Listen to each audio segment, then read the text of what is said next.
கர்த்தராகிய இயேசு கிறிஸ்துவின் நாமத்தில் உங்களை அன்போடு வாழ்த்துகிறேன். இன்று ஆண்டவர் நமக்கு தரும் அற்புத வார்த்தை கலாத்தியர் 6:9.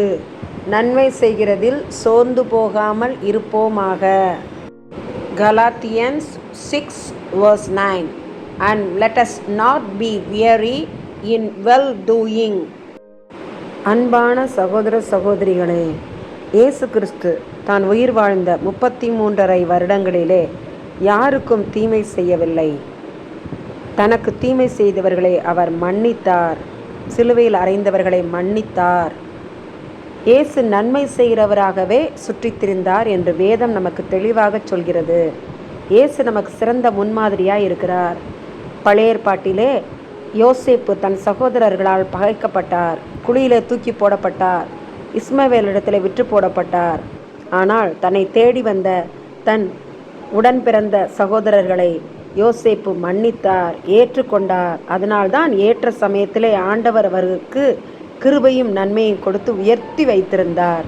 நன்மை செய்கிறவராகவே யோசேப்பு காணப்பட்டார். இன்று நீங்களும் நானும் எப்படி இருக்கிறோம்?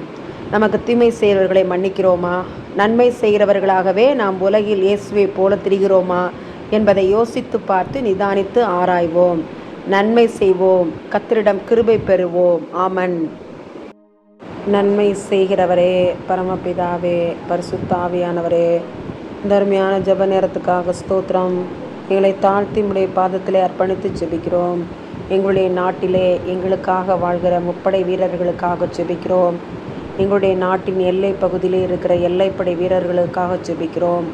இரவும் பகலும் விழித்திருந்து எங்களுடைய நாட்டை பாதுகாக்கும் பணியிலே நீர் அவர்களை வைத்திருக்கிறீர்.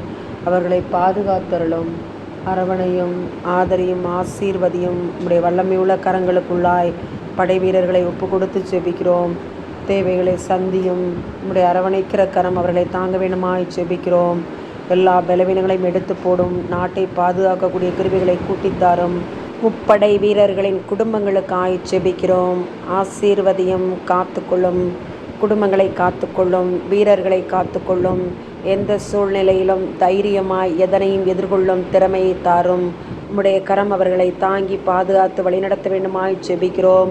ஆண்டவரே, தங்களையே தங்கள் நாட்டிற்காக தியாகம் செய்கிற எங்களுடைய அருமையான வீரர்களுக்காக ஜெபிக்கிறோம்.